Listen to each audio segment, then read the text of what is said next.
আসসালামু আলাইকুম।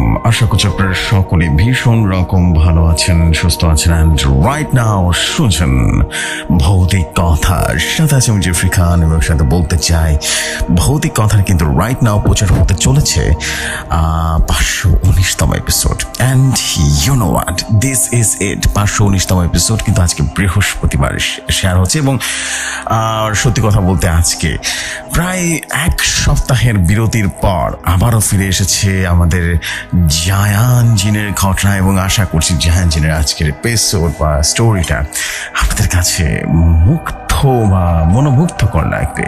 এবং আমি এতটুকু বলতে পারি যে this will be the super amazing story. এবং সবচেয়ে বড় বিষয় হচ্ছে জাহান জিনের আগে আমরা যে আলী হুজুরের ঘটনা শুনবো।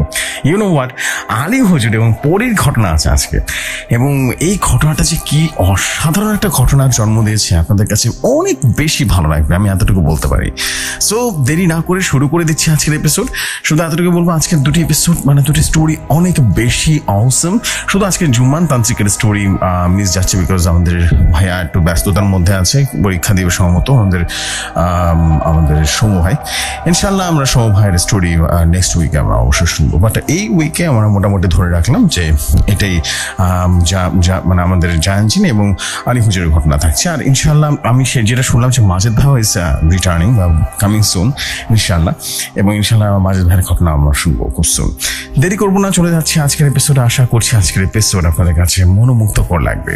ঘটনায় যাওয়ার আগে প্রতিবারের মতো বলতে চাই, আপনারা যদি চান ভৌতিক কথার স্টোরি পাঠাবেন দেন মোস্ট ওয়েলকাম। ঘটনা পাঠিয়ে দিতে পারেন।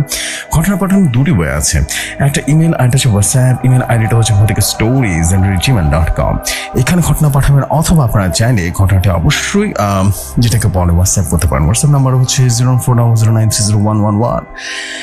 This is it. আর বেসিক্যালি বলার মতো কিছু নেই। অবশ্যই আপনার যেটা মাথায় রাখতে হবে সেটা হচ্ছে আপনার অবশ্যই ঘটনাটি পাঠিয়ে যেটা করবেন, একটু ওয়েট করবেন। অবশ্যই 7 দিনের মতো লাগে আমার পুরোগুলো ঘটনাগুলো লিস্টেড করতে। So this is the fact. আর দেরি করবো না, চলে যাচ্ছে আজকের এপিসোডে। আশা করছি আজকের এপিসোড আপনাদের কাছে অনেক সুন্দর লাগবে।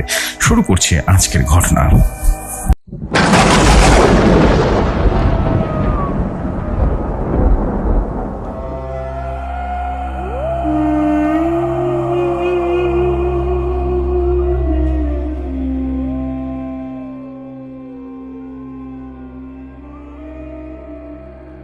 ঘটনা আমার কাছে যেভাবে এসেছে আমি ঠিক সেভাবে পড়ছি। তিনি লিখেছেন, আসসালামু আলাইকুম প্রিয় জসু ভাই, আশা করি আপনি এবং ভৌতিক কথার সকল শ্রোতা বন্ধুরা এবং ভাই এবং বন্ধুরা আপনারা সকলে ভালো আছেন। আমি মোর্শেদ হাসান, বাসা নেত্রকোনা 7 পায়ের রেল ক্রসে। আজ আপনাদের জন্য নিয়ে আসলাম আলী হুজুরের ভয়ঙ্কর একটি ঘটনা। আশা করি ঘটনাটি সবার অনেক ভালো লাগবে। সবাই কানে হেডফোন লাগিয়ে নেন, আর কথা না বলে সরাসরি চলে যায় আজকের ঘটনায়। শুরু করছি আলী হুজুরের ঘটনা। মামুন মিয়া একজন অনেক বড় বিজনেসম্যান, টাকা পয়সার কোনো অভাব নেই, আর মামুন মিয়া একজন ভালো মানুষও বটে। মামুন মিয়া অনেক দিনের একটা ইচ্ছে, উনি নিজ গ্রামে একটা সুন্দর ঘর বানাবে, কিন্তু ঘর তৈরি করার জন্য ভালো জমি পাচ্ছিলেন না। অনেক খোঁজাখুঁজি করেও ভালো জায়গা পাচ্ছিলেন না তিনি। হঠাৎ একদিন গ্রাম থেকে তার বড় চাচা মামুন মিয়াকে ফোন দেয় আর বলে, মামুন, তোর বাড়ি বানানোর জন্য জায়গা পাওয়া গেছে। এই কথাটা শুনে মামুন মিয়া অনেক বেশি খুশি হয়ে যায়, কিন্তু মামুন মিয়ার চাচা আবারও বলে উঠল, মামুন, এই জায়গাতে একটা সমস্যা আছে কিন্তু। তখন মামুন মিয়া বলল, কি সমস্যা চাচা? তখন চাচা বলে উঠল, গ্রামের সবাই বলে এই জায়গার পাশে নাকি একটা তাল গাছ আছে, আর এই তাল গাছটা নাকি তেমন একটা ভালো না। তখন মামুন মিয়া তার চাচাকে বলল, আচ্ছা চাচা, এই তাল গাছটা কি আমি যে জায়গায় কিনবো সেই জমির উপরে? তখন চাচা বলল, না না, ওই জমির উপরে না, তবে যে জায়গার কথা বলছি সেই জমির কাছ থেকে যেতে হলে ওই তাল গাছটা পার হয়ে যেতে হয়। রাস্তার সাথে সেই তাল গাছ, আর তাল গাছের নিচ দিয়ে রীতিমতো জমিতে যেতে হয়, বুঝলি? তখন মামুন মিয়া বলল, চাচা, তো কিছু চিন্তা করে লাভ নেই, অনেকদিন পর রাস্তার পাশে একটা ভালো জায়গা পাওয়া গেছে। এই জায়গায় আমি হাতছাড়া করতে পারবো না, কারণ রাস্তার পাশে এমনি তো প্লেসের জায়গা সবসময় মেলে না। তুমি আমার জন্য জায়গাটা কেনার ব্যবস্থা করো। এই বলে মামুন মিয়া ফোনটা রেখে দিল আর মনে মনে অনেক খুশি হলো, কারণ তার স্বপ্ন পূরণ হতে চলেছে। কিন্তু মামুন মিয়া এখনো বুঝতেই পারেনি তার সামনে কি অপেক্ষা করছে। তো কয়েকদিনের মধ্যে মামুন মিয়ার চাচার সব কিছুর ব্যবস্থা করলো আর মামুন মিয়াকে ফোন দিয়ে দিল। ফোনটা দিয়ে বলল, জায়গার সব কিছু ওকে আছে, এখন শুধু টাকা দিয়ে দলিল করলেই হবে। তারপর মামুন মিয়া বলল, ঠিক আছে চাচা, আমি আগামী সপ্তাহে এসে টাকা দিয়ে জমি দলিল করবো, ঠিক আছে? তখন মামুন মিয়ার চাচা বলল, মামুন আর একটা বার ভেবে দেখ, জায়গাটা কিনা ঠিক হবে নাকি একটু ভেবে দেখ, বুঝলি? এই জায়গাটা নিয়ে কিন্তু অনেক কথা আছে। এই তাল গাছে নিয়ে অনেক মানুষ ভয় পায়, অনেকে নাকি মারাও গেছে, ডেড কেস আছে। তখন মামুন মিয়া তার চাচাকে বলল, চাচা দিন পরিবর্তন হয়েছে, সব বদলে গেছে, আর তুমি এখনো পুরনো কথা নিয়ে পড়ে আছো। আগামী সপ্তাহে আমি গ্রামে আসছি, সব কিছু রেডি করে রেখো। গ্রামের বাড়ি তৈরি করে শহর থেকে গ্রামে চলে আসবো। মাঝারে বড় একটা দোকান দিয়ে জীবনের শেষ সময়টা কাটাতে চায়। সবকিছু শুনে চাচা আর কিছু বললেন না, কারণ বলে কোনো লাভ নেই। মামুন মিয়া এই জমি কিনবে মানে কিনবেই। তারপরে কিছুদিন পরে মামুন মিয়ার জমিটা কিনলো আর সেখানে এক 3 তলা বাসা তৈরি করলো এবং শহরের ব্যবসা বাদ দিয়ে গ্রামের বাজারে অনেক বড় একটা কাপড়ের দোকান দিল মামুন মিয়া। সব মিলিয়ে অনেক ভালো যাচ্ছিল, কোনো সমস্যা ছাড়াই দিন পার হতে লাগলো মামুন মিয়ার। সবাই হয়তোবা ভাবছেন সবই তো ঠিক আছে, তাহলে সমস্যাটা কখন হলো? অপেক্ষা করেন, এখান থেকে সমস্যা শুরু হবে। সেদিন বাহিরে অনেক ঝড় বৃষ্টি হচ্ছিল। ঝড়ের বাতাসে ঘরের জানালাগুলো যেন ধাক্কা খাচ্ছিল আর টাস টাস করে আওয়াজ হচ্ছিল। মামুন মিয়া তখন ঘরের জানালা বন্ধ করতে লাগলো। যখন জানালা বন্ধ করবে ঠিক তখন দেখলো জানালার পাশে গ্রিল পেঁচিয়ে একটা সাপ শুয়ে আছে। তখন মামুন মিয়া সাপ দেখে ভয় পেয়ে গেল আর কোনো চিন্তা না করে মামুন মিয়া সেই সাপটিকে পিটিয়ে মেরে ফেললো। এখান থেকে সমস্যা শুরু হয় মামুন মিয়ার সাথে। এতদিন ভালোই ছিল মামুন মিয়ার পরিবার। সাপটা মারার পর থেকে মামুন মিয়ার জানালা বন্ধ করে শুয়ে পড়ল। পরের দিন সকালে মামুন মিয়া আর কথাই বলতে পারে না। মামুন মিয়া যেন বোবা হয়ে যায়। সকালবেলা মামুন মিয়ার পরিবার তো হতভম্ব হয়ে যায়, কারণ রাতে ভালোভাবেই তো শুয়ে পড়েছিল। হঠাৎ করে কি হয়ে গেল যার জন্য মামুন মিয়া পুরো বোবা হয়ে গেল। অনেক ডাক্তার দেখালো, মামুন মিয়ার পরিবার কিন্তু কোনো কাজে আসলো না। এভাবে অনেক টাকা নষ্ট হলো এবং চিকিৎসাও করে কোনো কাজে আসলো না। মামুন মিয়া তো কথাই বলতে পারে না। তখন মামুন মিয়ার চাচা কবিরাজ দেখাতে শুরু করলো, এতেও কোনো কাজ হলো না। কবিরাজ কোনো সমাধান করতেই পারেনি। কবিরাজ চিকিৎসা করে অনেক টাকা নষ্ট করে মামুন মিয়ার পরিবার। একটা সময় মামুন মিয়ার পরিবার হাল ছেড়ে দেয়। তারা ভেবে নিল মামুন মিয়া হয়তোবা আর কোনোদিন কথাই বলতে পারবে না। এভাবে চলে গেল প্রায় 6টা মাস, কিন্তু মামুন মিয়া তো আর কথা বলতে পারে না। হঠাৎ করে একদিন মামুন মিয়ার চাচা একজন হুজুরকে নিয়ে আসে আর সেই হুজুর অনেকে চেষ্টা করে সমস্যার সমাধান করবার জন্য, কিন্তু মামুন মিয়ার সমস্যার সমাধান হয়নি। তখন সে হুজুর আরেক হুজুরের ঠিকানা দিয়ে যায় আর মামুন মিয়ার চাচাকে বললেন, যত তাড়াতাড়ি পারেন ওনার সাথে যোগাযোগ করেন, ঠিক আছে? আলো বর্ষা ওটা এটা সমাধান করে দেবে। সে হুজুরের কথা মতো মামুন মিয়ার চাচা আলী হুজুরের ঠিকানায় চলে গেল আর সেখানে গিয়ে দেখে অনেক সুন্দর 6 বছর একটা ছেলে বসে বসে কোরআন তেলাওয়াত করছে আর তার পাশে একজন হুজুর বসে আছে। মামুন মিয়ার চাচা সেখানে গিয়ে প্রায় 10 মিনিট ধরে কোরআন তেলাওয়াত শুনছিল। উনি যে সেখানে একটা কাজের জন্য গেছে সেটা উনি ভুলে গিয়েছিল। সেই ছোট ছেলেটা কোরআন তেলাওয়াত শুনে মনে হচ্ছিল মামুন মিয়ার চাচা অন্য এক জগতে হারিয়ে গেছে। মামুন মিয়ার চাচা হুঁশে ফিরে আসে এবং আলী হুজুরের সালাম শুনে তার হুঁশে ফিরে আসে। আলী হুজুর হঠাৎ করে পেছনে খেয়াল করে দেখে মামুন মিয়ার চাচা দাঁড়িয়ে আছে। প্রথমে আলী হুজুর কিছুই বলেনি। যখন দেখে 10 মিনিট হয়ে গেছে কিন্তু এই লোক এই একই জায়গাতে দাঁড়িয়ে আছে, তখন আলী হুজুর গিয়ে মামুন মিয়ার চাচাকে সালাম দিলেন। সালাম শুনে মামুন মিয়ার চাচা স্বাভাবিকভাবে জ্ঞান ফিরে আসলো আর সালামের উত্তর দিল। তখন আলী হুজুর জিজ্ঞেস করলো, কে আপনি আর কিসের জন্য এখানে এসেছেন? তখন মামুন মিয়ার চাচা উত্তর দিল, আমার নাম লালচান, আমি অনেক দূর থেকে আপনার কাছে এসেছি দেখা করার জন্য। কিন্তু যখন এখানে এসে দাঁড়ালাম তখন এই ছোট্ট ছেলেটা কোরআন তেলাওয়াত শুনে আমি মুগ্ধ হয়ে গেছিলাম। কেমন যেন নেশা ধরে গেছিল। এত সুন্দর করে কোরআন তেলাওয়াত কিভাবে করে আমি জানি না, আগে কখনো এত সুন্দর কোরআন তেলাওয়াত আমি শুনিনি। তখন আলী হুজুর বলল, ও আচ্ছা, ও হচ্ছে আমার ছেলে। প্রিয় লিসনার গণ, এই ছেলে হচ্ছে আলী হুজুর আর পরীর ছেলে। আলী হুজুর পরীকে বিয়ে করার পর তাদের একটা ছেলে সন্তান হয়, আর এটাই হচ্ছে তাদের ছেলে। ওকে, আমারও ঘটনায় চলে যায়। আলী হুজুর লালচাঁদ মিয়াকে জিজ্ঞেস করলো, কি সমস্যা হয়েছে আপনার? সব কিছু খুলে বলেন আমাকে। তখন লালচাঁদ মিয়ার সমস্ত ঘটনা খুলে বললেন। যখন ঘটনা বলছিলেন তখন আলী হুজুরের বউ মানে আয়েশা পরী ঘর থেকে সবকিছু শুনলেন। লালচাঁদ মিয়ার সব ঘটনা বললেন আলী হুজুরকে। সবকিছু শোনার পর আলী হুজুর লালচাঁদ মিয়াকে বলল, আচ্ছা ঠিক আছে, আপনি আর চলে যান, আগামীকাল আবার আসবেন। কি হয়েছে, কেন হয়েছে তখন বোঝা যাবে, আর আপনার ভাতিজা সবকিছু আগামীকাল জানাবেন, ঠিক আছে? তখন লালচাঁদ মিয়া আলী হুজুরকে সালাম দিয়ে চলে গেল, আর আলী হুজুর চলে গেল ঘরের ভেতরে। আলী হুজুর ঘরে গিয়ে যে বাদশাহ জিনকে স্মরণ করতে যাবে তখনই আয়েশা পরী মানে আলী হুজুরের স্ত্রী বলে উঠল, কি বাদশাহ জিনকে স্মরণ করছেন নাকি? তখন আলী হুজুর বলল, হ্যাঁ, বাদশাহ জিনকে স্মরণ করবো। একটু আগে একজন লোক এসেছিল, ওনার ভাতিজা অনেক বিপদে পড়েছে, তাই বাদশাহ জিনকে স্মরণ করে একটু খবর নিতে হবে কিসের জন্য এই সমস্যা হলো, আর এই সমস্যার সমাধান কি সেটাও জানতে হবে। তখন আয়েশা পরী বলল, আমি খবর নিয়েছি আর জেনেও গেছি কেন এই সমস্যা হয়েছে। তখন আলী হুজুর বলল, তুমি কি করে জানো কি হয়েছে, আর এই লোকটা কেন এসেছিল? তখন আয়েশা পরী বলল, এই লোকটা যখন আপনার সাথে কথা বলছিল তখন ওনার কথাগুলো সব শুনতে পারছিলাম, আর ওনার কথাগুলো শুনে আমার সহকারী পরীর মাধ্যমে খবর নিয়ে ওনার ভাতিজার সাথে কেন হয়েছে সব জানলাম, আর কেন উনি বোবা হয়েছে সেটাও জানলাম। তখন আলী হুজুর একটা মুচকে হাসিতে বলল, তুমিও তাহলে মানুষের উপকার করা শুরু করে দিয়েছো নাকি? হ্যাঁ, আচ্ছা বলো তাহলে কেন মামুন মিয়ার বোবা হয়ে গেল, আর কিভাবে এটা সমাধান করব? তখন আয়েশা পরী বলল, মামুন মিয়ার বাড়ির পাশে তাল গাছটা আছে, সেই তাল গাছে একটা হুজুর জিন আর তার পরিবার বসবাস করে। এই জিন কখনো কারো ক্ষতি করে না। এই তাল গাছ আগে দুইটা পিশাচ থাকতো, সেই পিশাচগুলো ওই তাল গাছের নিচ দিয়ে রাতে যারাই যেত তারই ক্ষতি করতো, ভয় দেখাতো, এমনকি মেরে ফেলতো। একদিন রাতে এই তাল গাছের পাশ দিয়ে একটা হুজুর জিন যাচ্ছিল, তখন হুজুর জিন লক্ষ্য করেন তাল গাছের দিকে, আর উনি দেখতে পান দুটো পিশাচ মিলে একটা ছেলেকে মেরে খাওয়ার চেষ্টা করছে, ভয় দেখানোর চেষ্টা করছে।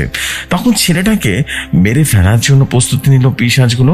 তখন সেই হুজুর জিন গিয়ে সেই ছেলেকে বাঁচিয়ে দেয়, আর পিশাচগুলো সেখানেই মেরে ফেলে। তারপর থেকে সে হুজুর জিন ওই তাল গাছে বাসা বাঁধে, আর সেখানেই পরিবার নিয়ে থাকতে শুরু করে। সে হুজুর জিনে ছিল একটা সন্তান, তার সন্তানের বয়স 4 বছর। যেদিন রাতে ঝড় হচ্ছিল সেদিন রাতে হুজুর জিনের ছেলে খেলা করতে করতে অনেকটা দূর চলে গিয়েছিল, আর যখন দেখলো ঝড় হওয়া শুরু হয়েছে তখন হুজুর জিনের ছেলে ভয় পেয়ে মামুন মিয়ার ঘরে ঢুকে আসে আর সাপের রূপ নিয়ে আসে। ঘরের সব জানালা বন্ধ থাকায় সাপের রূপ নিয়ে জানালা দিয়ে ঘরে ঢুকতে চাইলো, আর ঠিক তখনই মামুন মিয়া সেখানে চলে যায় ঘরের জানালা বন্ধ করতে, আর জানালার সাপ দেখে মামুন মিয়া ভয় পেয়ে যায়, যার জন্য উনি সেই সাপটাকে পিঠে মেরে ফেললো। কিন্তু এটা সাপ ছিল না, ছিল হুজুর জিনের সন্তান, আর তাই ছেলের মৃত্যুর প্রতিশোধ নিতে হুজুর জিন বোবা বানিয়ে দেয় মামুন মিয়াকে। উনি ভালো জিন পরে মামুন মিয়াকে মারেনি, তার পরিবারের কোনো ক্ষতিও করেনি, শুধু মামুন মিয়াকে বোবা করে দিয়েছে। সবকিছু শোনার পর আলী হুজুর বলল, এখন একটা সমাধান কি বলো, মামুন মিয়াকে কিভাবে ভালো করা যায়? আয়েশা জিন বলল, এই হুজুর জিনকে কি আপনি চিনেন? তখন আলী হুজুর বলল, না জানি না এ কে জিন। তখন আয়েশা জিন বলল, এই হুজুর জিন সম্পর্কে আমার মামা হয়, আর মামি যখন মারা যায় তখন হুজুর জিন পরীর রাজ্য থেকে চলে আসে ওনার ছেলেকে নিয়ে। ওনার ইচ্ছা ছিল পরীর রাজ্যের বাইরে থেকে সাধারণ মানুষের উপকার করার, তাই মামি মারা যাবার পর থেকে তিনি পরীর রাজ্য থেকে চলে আসেন। তখন আলী হুজুর বলল, হায় আফসোস, উনি তো এখন একা হয়ে গেলেন তাহলে। আয়েশা পরী বলল, জি মামা একদম একা হয়ে গেছেন, এই ছেলে ছিল ওনার বেঁচে থাকার শেষ সম্বল, এখন আর সেটাও নেই। মামুন মিয়া হুজুরের জিনের ছেলেকে মেরে ফেলেছে। আলী হুজুর তখন আয়েশা পরীকে বলল, আয়েশা তুমি সে হুজুর জিনকে আমাদের বাড়িতে আসতে বলো, আমি ওনার সাথে কথা বলতে চাই। তখন আয়েশা পরী বলল, ঠিক আছে, আমি এখনই খবর পাঠাচ্ছি মামার কাছে। আমার কথা শুনে মামা অবশ্যই আমার সাথে দেখা করতে আসবে। তখন আয়েশা পরী তার সহকারী পরীদের খবর পাঠালেন। সহকারী পরীকে বলল, সে হুজুর জিনের কাছে গিয়ে বলবা আপনার ভাগিনী আয়েশা পরী আপনার সাথে দেখা করতে চায়। ইনশাআল্লাহ এটা বললেই হবে, তাহলে দেখবে সে তোমার সাথে চলে আসবে। সহকারী পরী চলে যায় হুজুর জিনের কাছে আর গিয়ে বলেন, আপনার ভাগ্নি আয়েশা পরী আপনার সাথে দেখা করতে চায়। সহকারী পরীর মুখে এই কথাটা শুনে হুজুর জিন যেন বলল, ওই আমার আমার আয়েশা মা, আমাকে নিয়ে চলো, আমাকে নিয়ে চলো তার কাছে। আলী হুজুর ঘরের বারান্দায় বসেছিল। হঠাৎ অদৃশ্য কেউ আলী হুজুরকে সালাম দিল। আলী হুজুর বুঝতে পারলো এটা সে হুজুর জিন। আলী হুজুর তখন সালামের উত্তর দিল। তারপর আলী হুজুর যে চেয়ারে বসেছিল সেই চেয়ার থেকে উঠে পড়লো আর সেই চেয়ারটার সামনের দিকে এগিয়ে দিল আর বলল, এই চেয়ারে বসেন।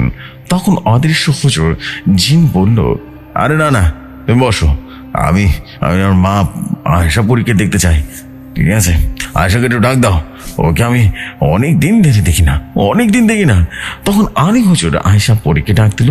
আলী হুজুরের ডাক শুনে আয়েশা পরী বারান্দায় আসলো আর মামাকে দেখে কান্না করে দিল। তাদের মধ্যে অনেক কথোপকথন হয়। তারপর আয়েশা পরী আলী হুজুরের সাথে পরিচয় করিয়ে দেয় সে হুজুর জিনকে। পরিচয় হওয়ার পর আলী হুজুর বলল, মামা আপনার কাছে আমার একটা রিকোয়েস্ট আছে, আমার রিকোয়েস্টটা আপনার রাখতে হবে। তখন হুজুর জিনটা বলল, আলী তুমি আমাকে রিকোয়েস্ট করো মানে? তুমি যা চাইবে সেটা আমি দেবো, অবশ্যই দেবো, কোনো প্রয়োজন নেই রিকোয়েস্ট করার।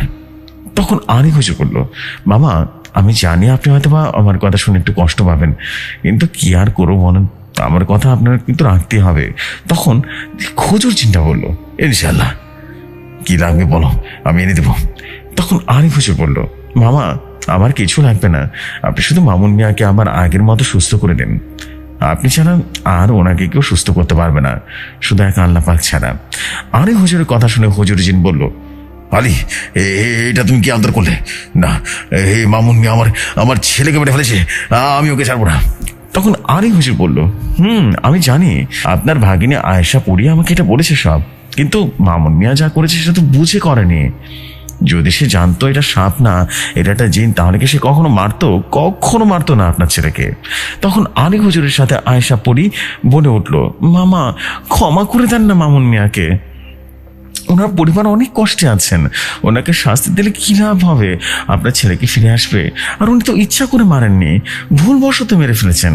তখন হুজুর জিন বলল, আলী তুমি আর আয়েশা যখন বলছো, তাহলে মামুন মিয়াকে ক্ষমা করে দেব। তখন আলী হুজুর বলল, মামা কাল সকালে মামুন মিয়ার চাচা লালচান মিয়া আসবে, আমি ওনাকে কি উত্তর দিব আপনি বলেন? তখন হুজুর জিন বলল, কাল যখন মামুন মিয়ার চাচা আসবে তোকে বলবা একটা সাদা কাপড় বিছিয়ে সে তাল গাছের নিচে বসে 7 দিন ভিক্ষা করতে, তারপর ভিক্ষার সব টাকাটা এতিমখানায় দান করে দিতে। সব টাকা এতিমখানায় দান করার পর মসজিদে গিয়ে মাগরিবের আজান দিতে। তারপর আলী হুজুর বলল, ঠিক আছে বাবা।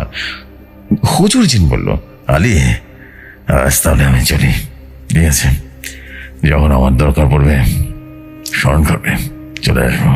তখন আলী হুজুর বলল, মামা অবশ্যই বলবো, ঠিক আছে।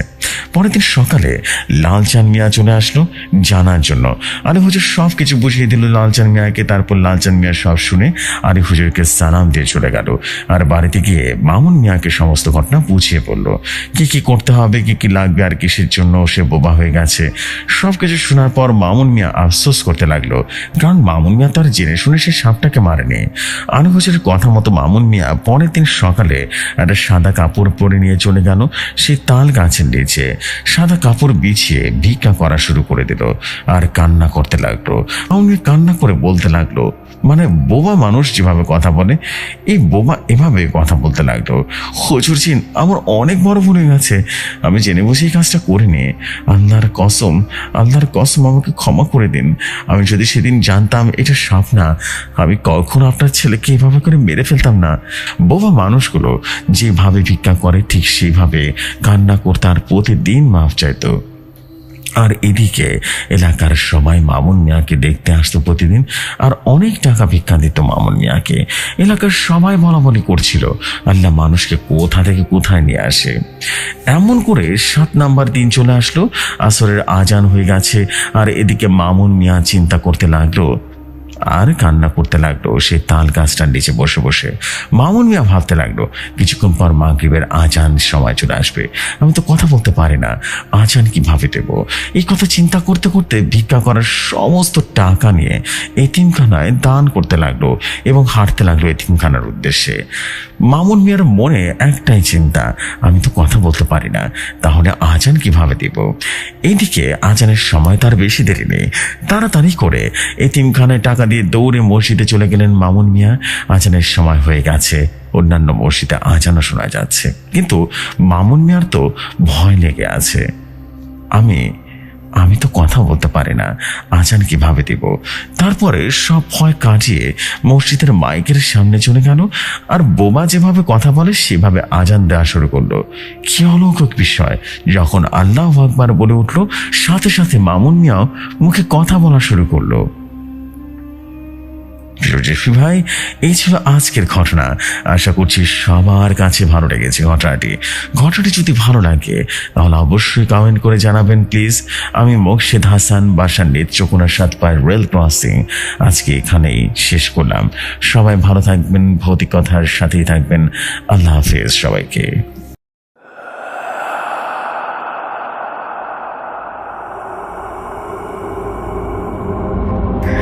Hey, Mokshed Bhai, the innocent guy, Ali Hujur. Oof, man. বেশি awesome একটা স্টোরি ছিল আজকে, বেশি জাস্ট একটা স্টোরি পেয়েছি। This is what is the story of beauty. Wow, that is a great story, man.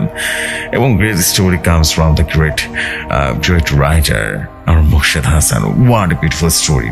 আজকের স্টোরিটা বেশি সুন্দর ছিল, সুইট একটা স্টোরি ছিল এবং খুবই আমি কি বলবো মানে খুবই মনোমুগ্ধকর একটা ঘটনা ছিল, খুব মোহনীয় একটা ঘটনা ছিল। কি সুন্দর ঘটনাটা, মাশাআল্লাহ। এবং আমি সত্যি বলছি, আপনার যতই প্রশংসা করি ততই কম হয়ে যাবে মোকশেদ ভাই। আসলে অনেক সুন্দর ঘটনা লেখেন আপনি, এবং আমি চাই সবসময় প্রতি বৃহস্পতিবার বলে না, বৃহস্পতিবার কি রাত মোকশেদ ভাই কি রাত, আমি বলবো এতটুকু। বিকজ মোকশেদ ভাই যা যা স্টোরি দেয় বাইরে ভাই, উনি আলী হুজুর না পারলেও উনি কানেক্টেড স্টোরি যখন দেয় উড়ে যায় রে ভাই। স্টোরিগুলো যা হয় না মোকশেদ ভাইয়ের, একটার চেয়ে একটা সে পড়ে দেয়। আমি বুঝি যে ঘটনার স্টোরি টেল করে সে বুঝে গেছে যে হ্যাঁ স্টোরিটা এটা ভৌতিক কথার সামনে যাবে, ওরকমই স্টোরি দেয়। বাবারে বাবা, সেই একটা স্টোরি ছিল আজকে, খুব সুন্দর মাশাআল্লাহ। থ্যাঙ্কস এ লট মোকশেদ ভাই। সো আমরা কিন্তু প্রথম ঘটনা শুনে ফেললাম, এখন চলে যাবো আমরা আমাদের কাঙ্ক্ষিত ঘটনায়, জায়ান জিনের ঘটনায়। চলুন শুনে আসি আজকে জায়ান জিনের ঘটনা।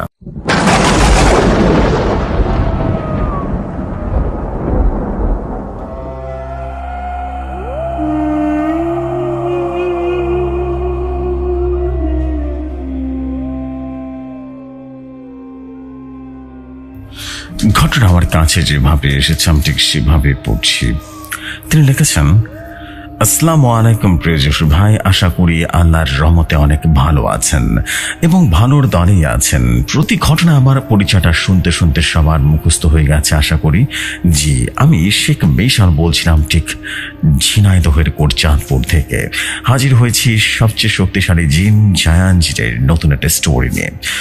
অবশ্যই স্টোরিটা বাহার কবিরাজের ভাষায় শুনবেন এবং স্টোরিটা শোনাবে আমাদের প্রিয় জসু ভাই। লোকটাকে নিয়ে যতই বলি না কেন কম হয়ে যাবে। সবাই জেফরি ভাইয়ের জন্য দোয়া করবেন, আমার জন্য দোয়া করবেন। ঘটনায় প্রবেশ করার আগে বলে দেই যে স্টোরিটা শুনবেন এখন এটা সম্পূর্ণ সত্য ঘটনা। এই স্টোরিটা জাহানের এক ভিন্ন শক্তি দেখতে পাবেন এবং এই স্টোরিটা 2014 সালের শেষের দিকের ঘটনা। স্থান বলতে পারছি না, কারণ যে পরিবারের স্টোরিটা ইতিবস্তু করতে পারেন তার ছদ্মনাম ব্যবহার করব। যদি কারো ইচ্ছে করে কোথাকার ঘটনা তারা পার্সোনালি যোগাযোগ করতে পারেন, কিন্তু এইটা তাদেরকে বলা যাবে না। যাদের সাথে ঘটনাটি ঘটেছে তাদেরকে ডিস্টার্ব করা যাবে না। আগেই বলে দিচ্ছি, ঘটনাতে যে জায়গার নাম বলা হবে, যে ক্যারেক্টারগুলো আছে সব ছদ্মনাম ব্যবহার করবে। আর বেশি দেরি না করে চলে যাচ্ছি ঘটনাতে। চোখ বন্ধ করে হেডফোন কানে লাগিয়ে নিন, ভয়ের জগতে হারিয়ে যাবেন। তো বরাবরের মতো বলছেন বাহার কবিরাজ। দাদু ভাই, আজ যে ঘটনা শুনবি এক হৃদয় ঘটনা, বুঝলি? দুটি পরিবার কিভাবে ধ্বংস হয়ে যাচ্ছিল তা তোকে আজ বোঝাতে পারবো না। আর ভিন্ন অভিজ্ঞতা হয়েছিল আমার। সবচেয়ে বড় কথা, জায়ান এমন এক শক্তি দেখিয়েছিল সেদিন, আমি ভাবছিলাম এমন কি সম্ভব? তাহলে জিনদের কতটা শক্তিশালী করেছে আল্লাহ তাআলা। আচ্ছা শোন তাহলে, বরানপুর নামে একটা এলাকা ছিল। সে এলাকায় একটা পরিবার ছিল। জয়নাল এবং ইকরাম নামে দুজন ছেলে ছিল। জয়নাল হলো বড় আর ইকরাম হলো ছোট। দুজন আপন ভাই ছিল। বাবা মা মারা যাবার পর দুই ভাই জায়গা জমি ভাগ করে আলাদা হয়ে যায়। মোটামুটি দুজনের আলাদা সংসার হয়ে যায়। জয়নাল বড় ভাই ইকরামের, এবং জয়নাল এলাকার রাজনৈতিক দলের বড় এক নেতা, আর ইকরাম মাদ্রাসার পিয়নের চাকরি করে। এই জন্য জয়নালের একটু দাম্ভিকতা, একটু অহংকার বেশি ছিল। জয়নাল এবং ইকরাম দুজনেই সব জমি ভাগাভাগি করে নিল। তাদের পুরাতন ভিটার পেছনে একটা পুকুর ছিল, যেখানে আর মাছ চাষ করা হয় না, সেটা সেভাবে পড়েছিল। তো সেদিন শুক্রবার ছিল, ইকরাম বাড়িতে ছিল। সকাল 10টার দিকে ইকরাম ভাত খাচ্ছিল। সে সময় জয়নাল কিছু লোকজন নিয়ে এসে ইকরামের বাড়িতে যায়। বড় ভাই এসেছে বাড়িতে, এটা দেখি ঘর থেকে চেয়ার থেকে একেবারে বসতে দিল ইকরামের স্ত্রী। ইকরাম হাত ধুয়ে জয়নালের কাছে গেল। সেরকম ইকরামের বাড়িতে সবাই উপস্থিত ছিল। ইকরামের এক ছেলে ও একটা মেয়ে ছিল। মেয়ের বিয়ে হয়ে গেছে, এসেছে বেড়াতে, আর ছেলে পড়াশোনা আর টিউশনি করে। তো জয়নাল সিগারেট খেতে খেতে বলল, ইকরাম তুই তো আমার ছোট ভাই, তোকে ওসব চাকরি ছেড়ে আমার সাথে মোটামুটি ভালো একটা পথ পেতিস, বুঝলি? সমস্যা নেই, তোর জীবনে তোর ইচ্ছা। তোর বাড়ির সবাই তো আছে দেখছি। এখানে লোকজন নিয়ে আসার কারণটা তোকে বলছি। আমি তোর সাথে জোরাজুরি করবো না, সরাসরি যা বলবো হ্যাঁ উত্তর দিবি আশা করছি, বুঝতে পারছিস? ইকরাম তখন বলল, আসলে ভাই আমি চাকরি নিয়ে সন্তুষ্ট, আর তুমি এসেছো, আমাকে যা বলবা, যা করার মতো আমার সামর্থ্য থাকলে অবশ্যই করব। জয়নাল তখন বলল, দেখ বাবা মা আমাদের দুজনকে ছোট রেখে মারা গেছে, তাই জায়গা জমি ভাগ করে নিয়েছি। তোকে তোর জায়গাটা বুঝিয়ে দিয়েছি। এখন তোর বাড়ির ওপাশে একটা পুকুর পাড় আছে, যদিও পুকুর বলা যায় না, আবর্জনা ময়লা ফেলতে ফেলতে একেবারে ভরে এলো প্রায়। সব ভাগ করে হলেও ওই পুকুরটা ভাগ করা হয়নি। এখন তুই ভালো করে জানিস আমি আমার দলের প্রধান। আমাদের দলের একটা ক্লাব ঘর নেই, বারে একটা নির্দিষ্ট অফিস লাগে, মিটিং মিছিল করবো এই জন্য আর কি। এটা নিয়ে তোদের সবার চাচ্ছিল একটু ক্লাব ঘর বানাবো, বুঝলি? তো আমার জমিতে তো আর এটা করা সম্ভব না, বুঝছিস? আর তোর কাছে তোর জমিটাও চাওয়া যাচ্ছে না, যেটা বাদ পড়ে আছে ওটা দাবি ছেড়ে দিয়ে আমাকে দিয়ে দেয়, বুঝলে? আমিও ওখানে একটা ঘর তৈরি করব, কি বলিস তুই? ইকরাম তখন বলল, না না না ভাই, এত কষ্টের জমি বাবা না খেয়েছিল, একেবারে এক ফোঁটা জমি বিক্রি করেনি, আর পুকুর ভাগ করে হয়নি। তোমারটা তুমি নিয়ে যা ইচ্ছে তাই করো, আবারটা আমি পুকুর গভীর করব, সেখানে মাছ চাষ করব। আমরা একটা ছেলে, সেই সব কাজে ব্যস্ত থাকবে, এটা আমি চাই। জয়নাল তখন বলল, দেখ পুকুরটা ছোট, সেটা ভাগ করলে বেশি হবে না, আমাদের ঘর অনেক ছোট হয়ে যাবে। তোকে কিছু টাকা দিয়ে দেবো না, যা কাল কাগজ পাতা নিয়ে আসবো, যেটা বলছি ওটা করবি, ঠিক আছে? ব্যাস, আর কিছু শুনতে চায় না, কথাটা বুঝছিস? ইকরাম তখন বললো, ভাই আমি চাচ্ছি না সেটা তুমি জোর করো বা করবা, আমি সেটা চাই না। বাবার কষ্টের জমি এক ফোঁটা আমি ছাড়বো না, এর চেয়ে কোনো এতিমখানা দান করে দেওয়া উত্তম হবে। তুমি যদি অতিরিক্ত জোর করো আমি কিন্তু আইনের আশ্রয় নিতে বাধ্য হবো। জয়নাল রেগে বললো, বেয়াদব, বকে বকে তর্ক করস, ক্ষয় পড়িয়ে তোকে মানুষ করলাম, অত কথা জানি না। কাল কাগজ নিয়ে দুজন লোক পাঠাবো, সাইন যেন ঠিকঠাক মতো হয়ে যায়। আর আইনের ভয় দেখাচ্ছিস? আইন আমার কথায় চলে, সোজা সাপটা বললাম, কাজ করে দে, আমাকে রাখাস না বলে দিলাম। এটা বলে জয়নাল তার লোকজন নিয়ে চলে গেল। ইকরামের বউ ছিল, তখন সে বলল, হ্যাঁ গো, বড় কিন্তু এক প্রকার হুমকি দিয়ে গেল, আর তার মোটামুটি ভালোই পাওয়ার আছে, তার সাথে ঝামেলা না করে জমিটা দিয়ে দাও না। ইকরাম তখন বলল, চুপ করো, মেয়ে মানুষ মতো থাকবা, আমিও দেখি সে কি করে। সে যে ছবিটুকু দিয়ে পাও যা কাজ করবে, এটা আমার অনেক আগে শুনেছি, তাই তো জমির নাম পাউনটা রেখে দিয়েছি। অত সহজ না আমাকে স্বাক্ষর বাঁধে জমি দিয়ে। আর স্বাক্ষর ওটা আমি কোনোদিন করতে দেবো না, কোনো দিন না। সেটা বড় হচ্ছে, তোর ভবিষ্যৎ অবশ্যই দরকার, তুমি কম কথা বলবা, আর জমি নিয়ে যখন কথা হবে তখন মোটেও এদিকে আসবে না, ঠিক আছে? এভাবে ওই দিনটা পার হয়ে যায় তাদের। পরের দিনের কথা, জয়নাল দুজনকে নিয়ে সেই সকালবেলা কাগজপাতি নিয়ে পাঠালো ইকরামের বাসায়। ইকরাম তখন চাকরিতে যাবে, এই জন্য মানে গোছ গাছ করছিল। দুজন ছেলে এসে কাগজ দিল। ইকরাম তাদের বলল, ভালোই ভালোই বলছে এখান থেকে চলে যা, আর ওই কাগজগুলো দিয়ে দে, ঠিক আছে? এই বলে ইকরাম কাগজটা নিয়ে টান দিয়ে তোমাদের ছিঁড়ে ফেললো, আর দুটো ছেলেকে বকাবকি করে বাড়ি থেকে বের করে দিল। ছেলে দুটি সরাসরি জয়নালকে গিয়ে সমস্ত ঘটনা বললো। জয়নাল এবার রেগে গিয়ে মারাত্মকভাবে রেগে গিয়েছিল। সাথে সাথে ওই ছেলে দিয়ে একবার জয়নাল আবার গেল ইকরামের বাড়িতে। গিয়ে দেখে ইকরাম বাড়ি থেকে বের হচ্ছে। জয়নাল বলল, এই বেয়াদবের বাচ্চা, ভালোভাবে কথা বললে কানে যায় না, তাই না? ছেলে দুটোকে গালাগালি করেছিস, আর সবচেয়ে বড় কথা কাগজ কারো ছিলে বেড়েছিস। তোর এত বড় কলিজা, আমার কথা অমান্য করিস? তোর অবস্থা খারাপ করে ফেলো বললাম। আমার কাছে কিন্তু ফটোকপি আছে কাগজের, সেটা তাড়াতাড়ি সাইন কর। ইকরাম তখন বলল, রাখো তোমার নেতাগিরি, মনে হচ্ছে তোমার পাওনা জিনিস এমন ভাবে চাইছো ওটা আমার হক। কেন পিছিয়ে পড়ে আছো, হ্যাঁ? আর কাগজ দাও। এ বলে ইকরাম জয়নালের হাতে কাগজটা নিয়ে ছিঁড়ে ফেললো আবারও। ইকরাম এবার বলল, নাও, তোমার সামনে ছিলাম, কি করবা দেখি তোমার কত ক্ষমতা। জয়নাল তখন বলল, এটা এটা তোরা দাঁড়িয়ে আছিস কেন? বেয়াদবটার মার মার। এটা বলতে সে ছেলে দুটো ইকরামকে একেবারে চড় থাপ্পড় মারতে শুরু করলো। শব্দ পেয়ে ইকরামের ছেলে ইতিমধ্যে ঘর থেকে বউটি নিয়ে আসলো এবং ছেলেগুলোকে ভয় দেখান। ইকরামও বলটা আঘাত করলো এবং দুই ভাইকে মোটামুটি বেশ বিভেদ সৃষ্টি হয়ে গেল। ইকরাম সেই দিন থানায় জিডি করলো। সে ভালো করে জানে থানায় জিডি করে তার ভাই তেমন কিছু করা যাবে না, কারণ সে বড় সড় নেতা, কিন্তু জয়নালকে ভয় দেবে বলে জিডিটা করে। এবং এই জমিটুকু ভাগ করে নেওয়ার জন্য থানায় একটা লিখিত দরখাস্ত জমা করেছিল আর কি। পুলিশ এসে জয়নালকে তুলে নিয়ে যেতে পারেনি, কিন্তু টাকা পয়সা বেশ কিছু খরচ হয়ে যায় জয়নালের। সেদিন রাতে দোকানে বসা ছিল জয়নাল এবং সে তার কাছে দলের লোকজন নিয়ে একটা মিটিংয়ে বসে। জয়নাল তখন বলল, আজ আমার ভাই যা করলো তাতে মনে হচ্ছে এখনো কপিয়ে মেরে ফেলি, কিন্তু মারতে পারবো না, নয়তো সামনে চেয়ারম্যানের জন্য ভোটে দাঁড়াতে পারবো না তো। জয়নালের ডান হাত রাহাত তখন বলল, ভাই আপনি বললে তাকে গোপনে মেরে দেবো? জয়নাল তখন বলল, না না না না না, মেরে ফেলে লাভের থেকে ক্ষতি হবে। একবার চেয়ারম্যান হই, এবার সব বন্ধ করে দেবো। রাহাত তখন বলল, কিন্তু ভাই ওই জমিটুকু নাম পত্তন করে ফেলেছে, আর ভাগাভাগির জন্য লিখিত দরখাস্ত জমি দিয়েছে, পুরো জমিটা তাহলে আপনার নামে আর পাওয়া হলো না আর কি। জয়নাল তখন বলল, কিছুটা একটা করতে হবে, ওই জমিটুকু সম্পূর্ণ আমার লাগবে, আর ওকে এখন আমার টাকা অফার দিলে হবে না, কিন্তু কি যে করি।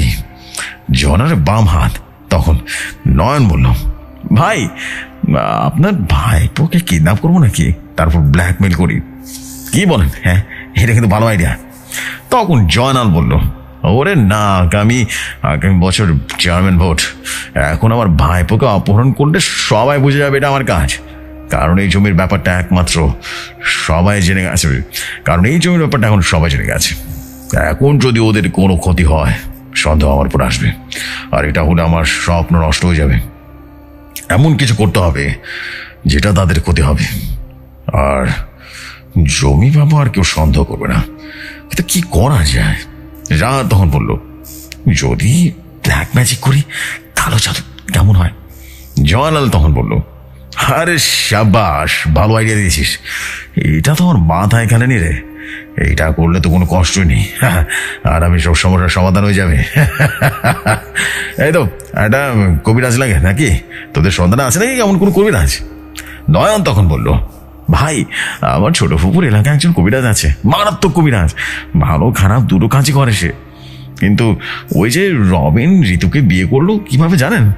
ঋতু এত সুন্দর একটা মেয়ে গাঁজাখোর রবিনের সাথে কিভাবে বিয়ে করলো জানেন? ওই পাশের পাশে ওই কবিরাজের কাছ থেকে ব্ল্যাক ম্যাজিক করেছিল, যার কারণে ঋতু রবিনের সাথে পাগল হয়ে যায়। তাহলে বুঝেন পাশা কবিরাজের কাজ কতটা কার্যকর।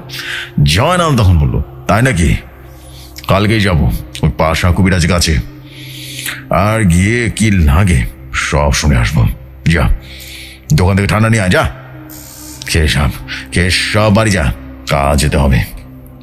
এই কথা শেষ, তারা মিটিং শেষ হয়। পরের দিনের কথা, তারা সেই পাশা কবিরাজের কাছে চলে যায়। পাশা কবিরাজের সাথে দেখা করে সমস্ত কথা বললো এবং তাদের কি চাওয়া, কি পাওয়া, কি চাহিদা সবকিছু বললো। এরপর শোনার পর পাশা কবিরাজ বলল, সবই তো বুঝলাম, বান মারা কোনো বিষয় নয়, কিন্তু আসলে তোরা কি চাস একেবারে খতম করে দেবো নাকি? জয়নাল তখন বলল, কাকা না না না না, আমার ভাইপুকে মেরে ফেলুন, অনেক বার বেড়েছে। আমার জন্য কাঁটা বলতে পারেন, পথের কাঁটা। আর ইকরামের একটা মেয়ে আছে, তো তাকে মারার দরকার নেই, সে পরের বাড়িতে থাকে, ওটা থাক। ইকরামের বউকে মারতে হবে না, তাকে পাগল বানিয়ে দিন, ইকরামকে কিছু করবেন না। এইসব দেখে নিজে অদৃষ্ট হয়ে পড়বে, তখন বাচ্চাকে যা বলবো তাই করবে। কবিরাজ তখন বলল, তাহলে তোর ভাইপোর পরনের কাপড় ইকরামের বইয়ের কাপড়, আর ইকরামের বউয়ের মাথার চুল আর তার ছেলের চুলগুলোর ব্যবস্থা কর, আর আমার টাকা দিয়ে যা, পুরো 10,000 টাকা লাগবে। জয়নাল তখন বলল, ওটা নিয়ে চিন্তা করবেন না, সব ব্যবস্থা করেছি, আর কাল ও সব জিনিসের সাথে আপনার টাকাও নিয়ে আসবো না। আজ যাই আমরা। এসব বলে চলে গেল কবিরাজের বাড়ি থেকে। জয়নাল বাড়ি এসে তার স্ত্রীকে বুঝিয়ে শুনিয়ে একেবারে পাঠালো ইকরামের বাড়িতে। জয়নালের স্ত্রী তার স্বামীর কথায় দেবরের বাড়িতে গিয়ে তাদের সাথে দেখা করার নাম করে জিনিসপত্র নিয়ে আসে। জয়নালের জন্য সুবিধা হয়ে যায়। পরের দিন জয়নাল এসব নিয়ে আর টাকা রীতিমতো নিয়ে পাশা কবিরাজের সব কিছু দিয়ে আসে। পাশা কবিরাজ তাদের উপরে কারো জাদু করে দেয়, ঠিক জয়নাল যেভাবে বলেছে কবিরাজকে সেভাবেই তার উপরে বান মারছে। 2 দিন পরের ঘটনা। ইকরামের ছেলে পাভেল, সে ফিরছিল সন্ধ্যার সময়। ইকরামদের বাড়ি ছিল গ্রামের শেষের দিকে। ইকরামদের বাড়িতে যেতে একটা কবরস্থান পাড়ি দিতে হয়। ঠিক ওখান থেকে তার মনে হলো কে জানো পেছন থেকে হাঁটছে, কিন্তু সে যতবার পেছনে তাকাচ্ছে ততবারই কিছু একটা দেখতে পাচ্ছে না। চলার সময় মনে হচ্ছিল কে যেন তার নাম ধরে ডাকছে। হঠাৎ সেই কবরস্থানের ভেতরে ভয়ঙ্কর অবুব দাঁড়িয়ে থাকতে দেখে। সে ভয়ঙ্কর এক কণ্ঠে বলছিল, কুত্তার বাচ্চা, তোর দিন শেষ, তোকে কয়েক টুকরা করে খাবো। এটা দেখে পাভেল রীতিমতো ভয় পালাতে থাকে এবং কবরস্থানের পাশে দূরে ভারী ঘর ছিল। সে বাড়িতে গিয়ে একেবারে থুবড়ো খেয়ে অজ্ঞান হয়ে পড়ে গেল। তাকে জ্ঞান ফিরালে সমস্ত ঘটনা খুলে বলল।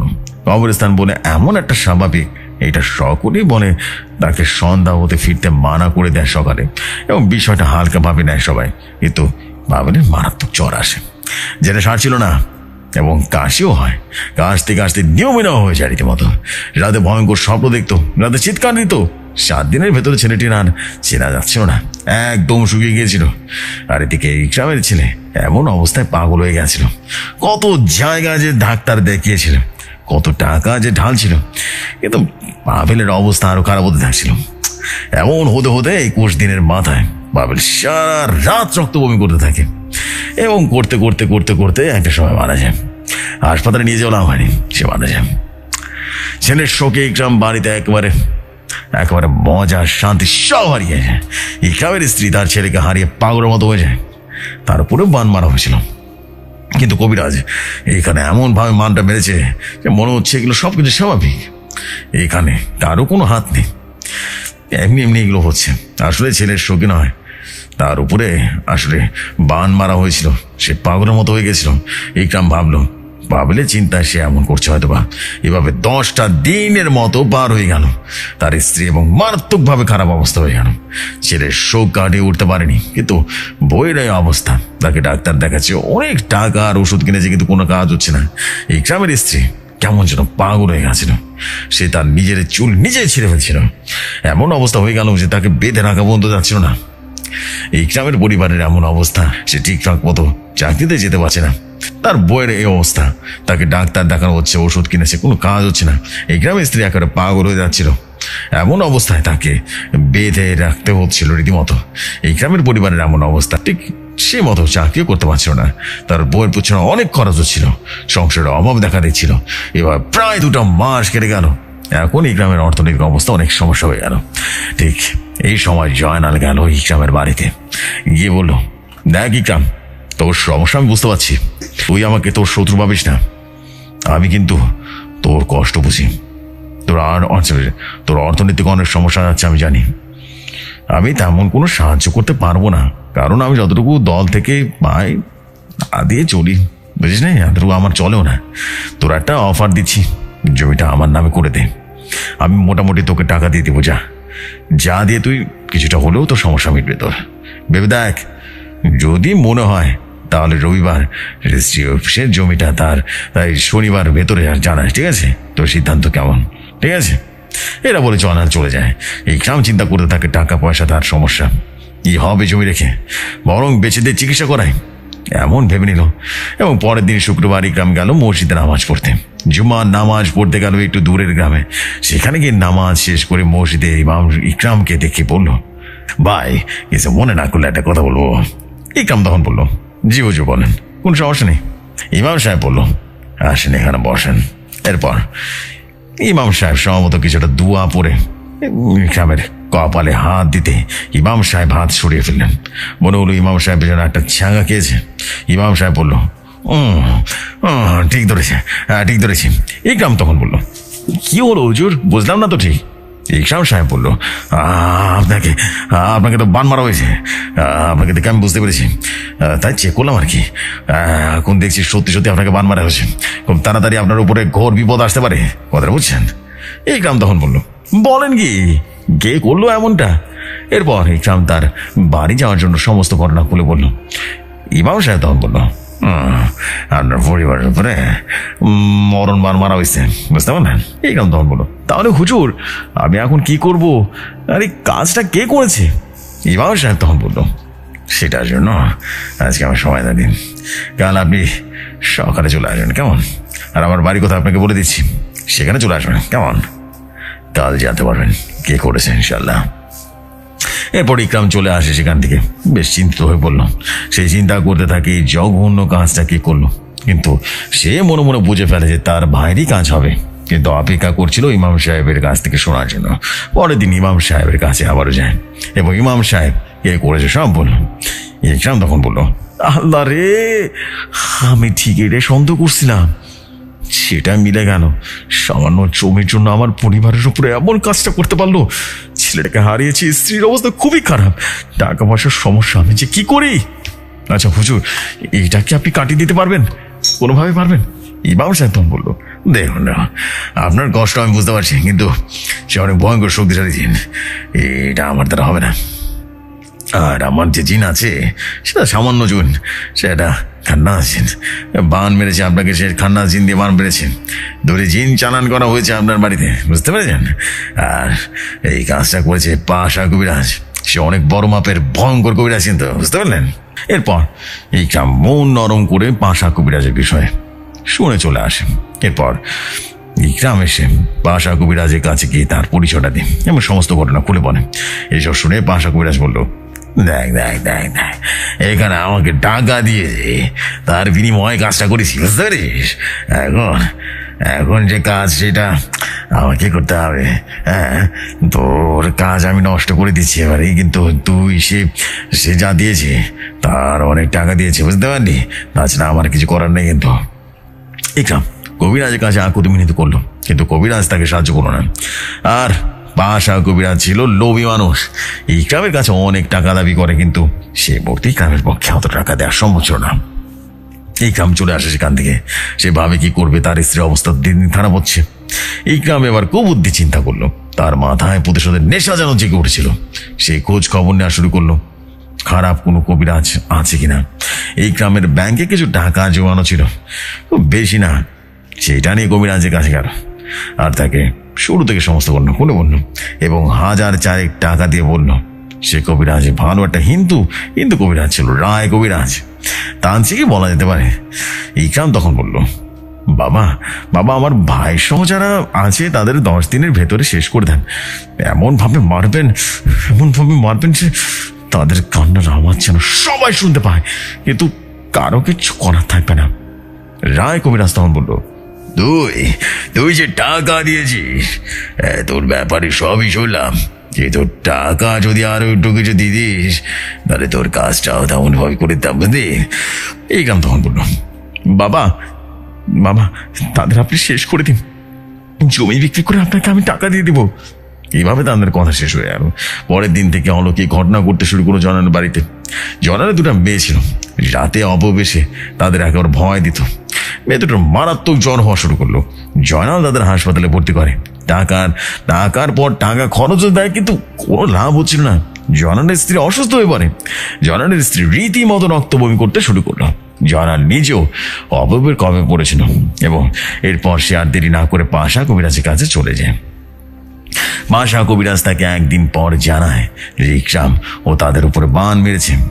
এই বান কাটানোর জন্য জয়নাল পাশা কবিরাজকে বলল, কিন্তু পাশা কবিরাজ এই সুযোগে ব্যবহার করলো। সে অনেক বড় অঙ্কের টাকা চাইল, কিন্তু ওই মুহূর্তে জয়নালের পক্ষে টাকা দেওয়া অসম্ভব হয়ে পড়েছিল। জয়নাল ওখান থেকে এসে ইকরামের বাড়িতে চলে যায়। কিন্তু কিন্তু কি বলবে ইকরামকে? ইকরাম জয়নালকে বেশি গালাগালি করলো। ইকরাম বলল, তুই একটা বেয়াদব। এখন বোঝ কেমন লাগে? আমার ছেলে তোর জন্য মারা গেছে, তোর দুই মেয়েকে মরা মুখ দেখতে অপেক্ষা কর। বুঝবি কেমন লাগে, বুঝবি। জয়নাল তখন বললো, আমি অনেক বড় ভুল করে গেছি রে, তুই বানটা উঠিয়ে নে, বানটা উঠে নে। আমিও বান উঠে নিচ্ছি। ইকরাম তখন বললো, আমার তো যাবার হয়ে গেছে, এখন তুই চলে যাও, তুমি চলে যাও। জয়নাল চলে আসে। দুই পরিবার একদম অসহায় হয়ে যায়। নিমিষে দুইটা পরিবার অসহায় হয়ে যায়। কিভাবে আত্মীয় ভাবে তারা দুই ভাই আমার কাছে সাহায্যের জন্য আসে, কিন্তু একসাথে না, আলাদা আলাদা ভাবে আসে। প্রথমে আসছিল ইকরাম। সে সমস্ত ঘটনা করে বললো আমাকে, কিন্তু সে যে জয়নালের উপর বান মেরেছে সেটা আমাকে বলেনি। আমি তাকে বললাম, আচ্ছা বিষয়টা। পরের দিন সে জয়নাল আসলো। সে ইকরাম তার উপরে বান মেরেছে তাই বলল, কিন্তু সে যে ইকরামের পরিবারের উপর বান মেরেছে সেটা কিন্তু বলেনি। আমি তাদের সমস্ত ঘটনা শুনে কেমন যেন সন্দেহের মধ্যে পড়ে গেলাম। এরপরে সালাম জিনকে সমস্ত ঘটনা বলি। সালাম জিন খবর নিয়ে এসে দেখলো এই কাহিনী। এরপর আমার কাছে এসে সবাই রীতিমতো দুয়ে চার মিলে গেল এবং সালাম জিন আমাকে একটা কথা বললো, যেটা শুনে আমি হতভম্ব হয়ে গেলাম। সেদিন দুপুরবেলায় সালাম জিন এসে বলল, হুজুর, জয়নাল আর ইকরাম দুই ভাই একে অপরের উপরে কালো জাদু করেছে, আর এটাই তো সত্য। কিন্তু ঘটনা আরেকটা ঘটে গেছে। পাশা কবিরাজ আর রায় কবিরাজ এখন এক হয়ে গেছে। দুজনেই দুই পরিবারকে ধ্বংস করার চিন্তা করছে। আপনি কাকে ছেড়ে কাকে বাঁচাবেন? বলেন কি? এখন তো তাড়াতাড়ি কিছু করতে হবে, না তো বিপদ হয়ে যাবে, না তো পুরো পরিবারই ধ্বংস হয়ে যাবে। সালাম জিন তখন বলল, জায়ানকে সব বলেন। আর 3 দিন পর অমাবস্যার রাতে জয়নাল আর ইকরামকে মারার চিন্তা করছে রায় কবিরাজ আর পাশা কবিরাজ। কিন্তু কাকে বাঁচাবেন? জয়নালকে সব বলেন, নিশ্চয়ই সে সমাধান দিবে। এই বলে সালাম জিন চলে যায়। আমি ভাবি, এখন কি করব, কাকে বাঁচাবো? আমি তখন জয়নাল এবং ইকরামকে ফোন দিয়ে আমার বাড়িতে ডাকি আর সব কিছু করে বলি। আমি বললাম, তোমরা দুজনে একদম মিথ্যুক, যাহা মিথ্যা কথা বলেছো। আমি বলেছিলাম আমাকে সব কিছু করে বলো, কিন্তু তোমরা কিছু করো নাই, তোমরা বেয়াদবি করেছো আমার সাথে। ইকরাম তখন বললো, মাফ করেন হুজুর, আসলে আমাদের ভুল হয়ে গেছে, কিভাবে বলি লজ্জায় বলতে পারিনি। এরপর তাদের আসন্ন বিপদ সম্পর্কে সব কিছু করে বললাম, আর তারা এটা শুনে ভয় পেয়ে গেল।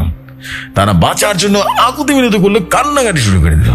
আর তারা যেখান থেকে বানটা মেরেছে তারা যে এক হয়েছে সেটা বললাম। তারপর তাদের কাজের জন্য আফসোস করছিল, কিন্তু সত্যি কথা বলতে ইকরামের তেমন কোনো দোষ ছিল না, সবচেয়ে বেশি দোষ ছিল জয়নালের। তাকে বললাম খানিকটা, আর তাদের আস্থা দিলাম যে আমি দেখবো বিষয়টা, তাদেরকে মেরে ফেলার চেষ্টা করছি এটা বলেছি। কিন্তু তাদের যে 3 দিন পর অমাবস্যার রাতে মেরে ফেলবে চেষ্টা করবে এটা আর পরে নেই, নাহলে চিন্তা আর স্ট্রোক করতে পারে। এমনিতে ভয় ছিল। রাতে জায়ানকে আমি স্মরণ করলাম আর সেই দেওয়া তাবিজটা দিয়ে স্মরণ করলাম। স্মরণ করার সাথে সাথে আমার শরীরটা যেন একদম ঠান্ডা হওয়া শুরু করলো। শাহী দরবারের আতরের ঘ্রাণ যেন ছড়িয়ে পড়লো চারিদিকটা। ঘরটা একটা বিরাট আলোতে ভরে গেল। আলোটা আস্তে আস্তে সরে গেল। দেখি জায়ানের নুরানি চেহারাটা যেন ভেসে উঠেছে। আহা, কি সুন্দর তার চেহারা। প্রতিমা তোর সাথে বলি, কিন্তু দেখতে কিন্তু আমি পাই, তুই সে ফিলটা পাবি না। আমি পাই। আমি জায়ান এসে আমাকে বললো, আসসালামু আলাইকুম হুজুর, কেমন আছেন আপনি? আমি বললাম, ওয়ালাইকুম আসসালাম, আলহামদুলিল্লাহ ভালো আছি, আপনি কেমন আছেন? জায়ান তখন বললো, আলহামদুলিল্লাহ ভালো আছি। স্মরণ করার অবশ্যই কারণ থাকবে, বিরক্ত হবে বলে আপনি ডাকেন না, কিন্তু বিশ্বাস করুন আমি একদমই বিরক্ত হই না। আমি বললাম, তারপরেও আপনি ব্যস্ত থাকেন, কত কাজ ফেলে আমার ডাকে সাড়া দেন। এরপরে জায়ানকে সমস্ত ঘটনা খুলে বলি। জায়ান তখন বলল, যা শুনলাম জয়নালের অনেক দোষ আছে। ইকরাম তো কষ্ট পেয়ে পাল্টা বান মেরেছে। আমি বললাম, এখন আমাদের যা করতে হবে কাল বা পরশুর ভেতরে করতে হবে। তাদের পরিবারের লোকজনদের একই অবস্থা ভালো না, এমন একটা অবস্থা বানানো, বুঝতে পারলেন? জায়ান তখন বলল, কাল ইকরামের বাড়িতে যাবেন, রোকা শুরু করবেন, তারপর প্রতিবার যা করেন তাই করবেন, বাকিটা আমার কাজ। আমি বললাম, কিন্তু ইকরামের বাড়িতে জয়নাল কি তাহলে পরে ঠিক করবেন? একবার ওই কবিরাজগুলো টের পেয়ে গেলে তো কোনো একটা মানুষকে মেরে ফেলবে। জায়ান তখন বলল, কাল ফজরের পর আপনার সাথে কথা বলছি, আমি কেন এটা করলাম আর আপনার মনে যা প্রশ্ন আছে তা আজ রাতেই পেয়ে যাবেন। জায়ানের সাথে আরো কিছুক্ষণ কথা হলো, তারপর তিনি চলে গেলেন। রাতে আমি ঘুমিয়ে পড়লাম। হঠাৎ মাঝরাতে দেখি মুখে দাড়ি, জট পাকা চুল, দুজন দাঁড়িয়ে আছে।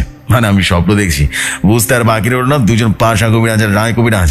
পাশা কবিরাজ বলল, কাল যদি ইকরামের বাড়িতে যাস তো একেবারে জয়নালতে বাঁচাতে পারবি না, থাকবো জয়নালের বাড়িতে। রয় কবিরাজ থাকবি ইকরামের বাড়িতে।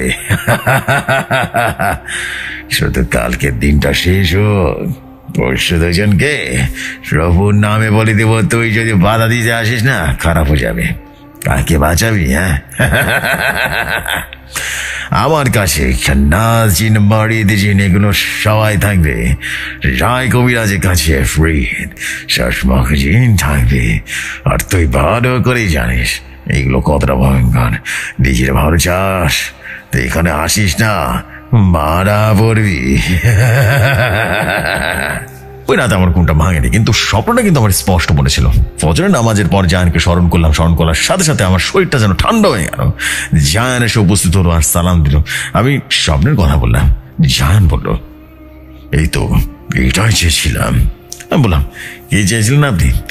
জায়ান তখন বলল যে ওদের কাছে খবর যাক, আপনি ওখানে যাবেন তা, আর ওদের বাড়িতে কবিরাজ যেন থাকে। আমি বললাম, হ্যাঁ, ওরা দুজন, একজন জয়নালের বাড়িতে আর একজন ইকরামের বাড়িতে থাকবে, হয়তো অভিনয় করবে। তাদেরকে সাহায্য করার নাম করে দুজনে বাড়িতে থাকবে। আর কাল রাতে মেরে ফেলতে যাচ্ছে, আমাকে হুমকি দিয়েছে, বুঝতে পারলেন? কিন্তু কিছু একটা সমস্যা আছে। আমি যদি ইকরামের বাড়িতে যাই তাহলে কিন্তু জয়নাল মারা পড়বে, আর যদি জয়নালের বাড়িতে যাই তাহলে ইকরাম মারা পড়বে। আমি কাকে বাঁচাবো বলুন তো? জায়ান তখন বলল, ওদের কাছে কিছু শয়তান জিন আছে, কিন্তু আমার কাছে সেগুলো হাতের ময়লা, আপনি চিন্তা করবেন না। আমি বললাম, চিন্তা হবে না? হ্যাঁ, কাকে বাঁচাবো? খুব চিন্তা হচ্ছে এটা নিয়ে। জায়ান তখন বলল, ইকরামের বাড়িতে যান আজ সন্ধ্যায়, পবিত্র পানি ছিটিয়ে বাড়িতে পা দিবেন, ঢুকে চক দিয়ে দোয়া পরে গোল গন্ডি করে বসে থাকবেন, বাকিটা আমার কাজ। আমি বললাম, হ্যাঁ, এইগুলো ইনশাল্লাহ পারবো। আর আপনি উপস্থিত হলে তো আর চিন্তাই নেই, সমাধান হবে। কিন্তু ইকরামের বাড়িতে গেলে তো আবার জয়নাল মারা পড়বে। জায়ান তখন বলল, আরে হুজুর, আল্লাহ ভরসা, চিন্তা করবেন না। এই বলে জায়ান জিন চলে গেল। আমি তো চিন্তায় পড়ে গেলাম। জায়ান আমার কাছ থেকে সেটা গোপন করছে, তবে এতটুকু শিওর, জায়ান একটা সমাধান করবে তো করবে। আমি সালাম জিনকে ডেকে একবারে জায়ানের পরিকল্পনার কথা জিজ্ঞেস করলাম, কিন্তু সে বলল জায়ানের পরিকল্পনা তার যাকে জানা অসম্ভব। এটা বলল। আমি সে সন্ধ্যায় চলে গেলাম, পৌঁছে গেলাম ইকরামের বাড়িতে। কাউকে না জানিয়ে গিয়েছি। ইকরামের বাড়ি চিনে গেলাম, সে সালাম জিন আমাকে চিনিয়ে দিয়েছিল। আমি জায়ানের কথা মতো পবিত্র পানি ছিটিয়ে গেটটা ভালো মতো ঘরে প্রবেশ করলাম, আর তাড়াতাড়ি দোয়াপুরের চক দিয়ে পুরো গন্ডিয়া ডাকলাম, বুঝলেন? গেটে একদম পুরো কোরআন তালাত করা শুরু করলাম। আমার কণ্ঠে রায় কবিরাজ, ইকরাম কবিরাজ আর তার মেয়ে ঘর থেকে বেরিয়ে এলো। ইকরাম তখন বলল, আরে হুজুর, আপনি ওখানে কি করছেন? ভেতরে আসুন। আমি কোরআন তালাত বন্ধ করলাম আর বললাম, এখন অনেক কিছু হবে, দেখতে পারবা, ঠিক আছে, ধৈর্য ধরো। রায় কবিরাজ বলল, তোর এত বড় সাহস, এখানে এসেছিস, তোকে তো আমার শিক্ষা দিতে হবে। আমি বললাম, দেখা যাক কে কাকে শিক্ষা দেয়। ইকরাম, তোমাদের বললাম এই কবিরাজ তোমাদের ক্ষতি করবে, মারতে চায়। চাইলে তাকে ঠাঁই দিলে কেন? হ্যাঁ, ঘটনা কি? ইকরাম তখন বলল, কবিরাজ মশাই বলল সে কাল রাতে সমাধান করবে। আপনাকে বললাম, আপনি তো কিছুই করলেন না। কবিরাজ মশাই নিজ থেকে এসে আমার কাজটা করে দিতে চেয়েছে, তাই তিনি আসার পর আমার স্ত্রী একটু সুস্থ হয়েছে। আমি বললাম, ওগুলো সব অভিনয়, তোমাদের তো বলাই হয়নি কাল রাতে তোমাদের মেরে ফেলার চিন্তা করেছে ওরা। আমার কথা শুনে ইকরাম রীতিমতো চমকে যায়। রায় কবিরাজ বলল, অনেক কথা বলে ফেলেছিস, তোকে আজ শিক্ষা দিতেই হবে। এইসব বলে সে যেন মন্ত্র পড়তে কয়েকটা ভয়ঙ্কর হব হাজির হয়ে গেল। 10টা জিন ছিল বিরাট প্রকৃতির, ওগুলো জীবনেও আমি দেখেছি বলে মনে হয় না, তেমন একটা ভয় লাগে না। আমি বললাম, তোর আর কত জিন আছে, নিয়ে আয় শালা। সে একবার আসলে বুঝবি, সে কি জিনিস, বুঝলে? সে এখনই আসবে। ফ্রিদ তখন বলল, কিরে জানোয়ারের বাচ্চা, তোর মতো ছিচকে মানুষের জন্য আমরা পিশাচ চাই যথেষ্ট, বুঝতে পারলি? তখন বললাম, দাঁড়া তোদের দেখাচ্ছি কত শক্তিশালী কে। ইকরাম ও তার মেয়েকে বললাম ঘরে চলে যেতে, কারণ এখানে যা হবে তারা নিতে পারবে না, তারা সেন্সলেস হয়ে যেতে পারে। তারা ঘরে চলে গেল। কবিরা যত জিন ছিল সবাই আমার উপর হামলা করতে আসলো, কিন্তু আমার গন্ডির ভেতরে থাকার কারণে আমাকে স্পর্শ করতে পারছিল না। তারা অনেক জঘন্যভাবে গালাগালি করছিল।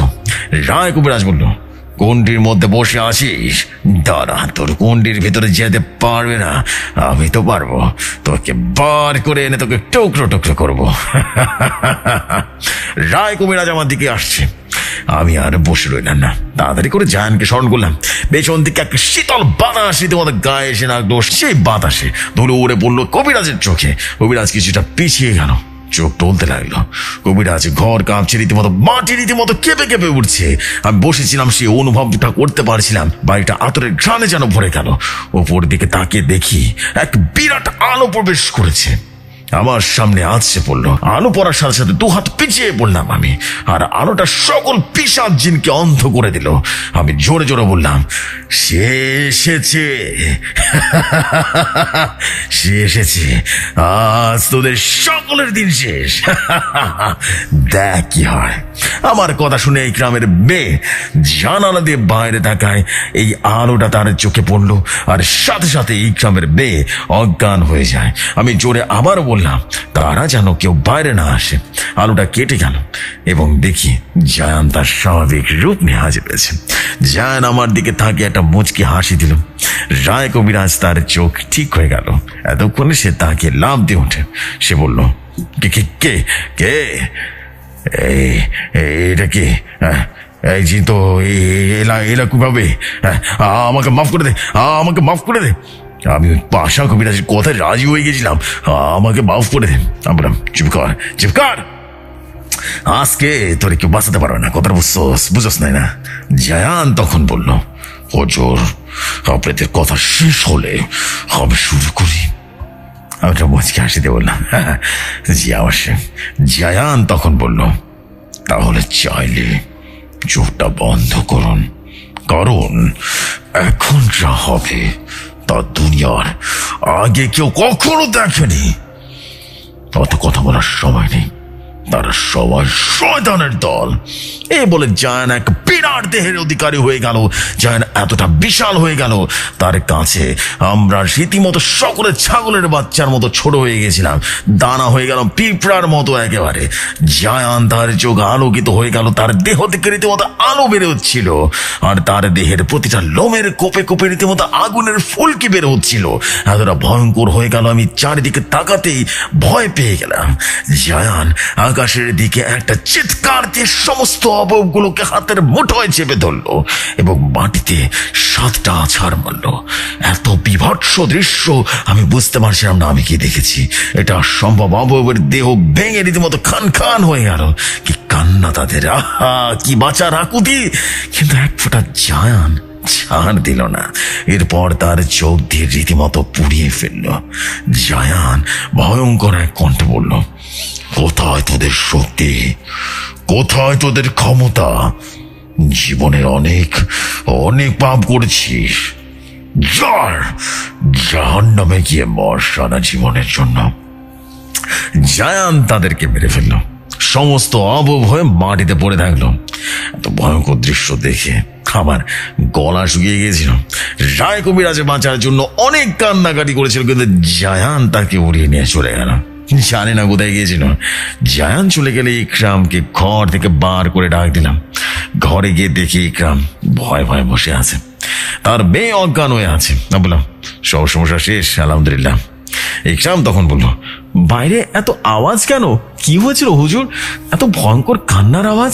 আমি বললাম, সেটা বড় শুনবা, এখন তাড়াতাড়ি তোমার বড় ভাইয়ের বাড়িতে চলো। এরপর তাকে নিয়ে গেলাম জয়নালের বাড়িতে, এবং বাড়িতে প্রবেশ করেই সে মিষ্টি সুগন্ধি যেন বের হচ্ছিল, যেটা জায়ান আসলে হয়। কিন্তু এখানে তো জায়ান আসলি, তাহলে সুগন্ধি কেন আসছে?